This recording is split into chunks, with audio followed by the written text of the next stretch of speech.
Karaj Laban Sports Social and Cultural Organization RLSSCO.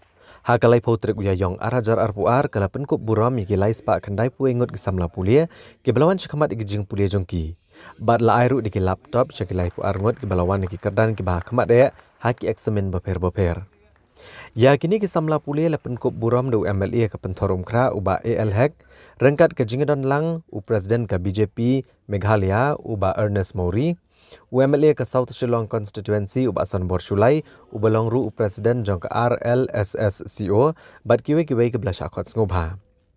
Ki nongkran na ke jingelang klero ya ke RLSSCO hapo ke jingelam uba San Borshulai ke belasyam kia ban Pynkup burom ya ke Samla Pule.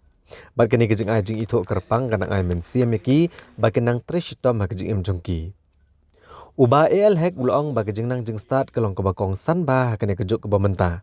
Bat kikme kikpa ki haban trishtom man pentikna bagi kon joki kenlong ki breu ke benang bastard bat bagi nyok ki kam ki jam ki babiang. Ula kentui ki kena bawa lagi day ki belanang la start ne yok ki kerdan ki bahaya hendrai ki dibenlong ki basngoret. Wat lagi babon ne kini ki bayok ke khusnam bat ki bayok pediang ki laptop ki di bastard bat ki beli obat ki kerdan. Ndai ka bakam syong kiawan saki kalong ya ka wei ka samla kentai ke belatip kerteng kum ka pratiksha mishra watla ka don jinuna ha ka bori osngo ndai kum ka samla Pule ka pendep ke jing Pule ha ka master of computer applications.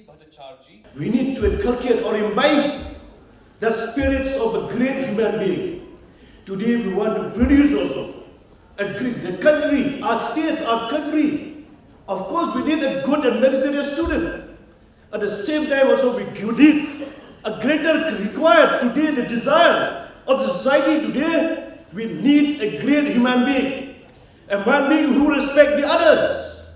We are all human beings created by same God, as I said by your president, by Honorable MLA from the Laban constituency. We should be secular, not communal. Communal cannot be accepted in our society today. No hatreds could be accepted in our society today. First, we are human beings. The rest, they all will be followed. So, my young student, I know we are going to pursue your education from one class to another class. You're going up and up and up. But remember once, when you're going up and up and up, your legs is always on the ground. When you are walking, we have to see your ground also. That is showing your humbleness. You know how to live simple. It's a beautiful, which will take you to any greater heights in your life. That the humble is a powerful. When you are humble, you will be powerful one day. But when you are proud one day, you will be destroying yourself.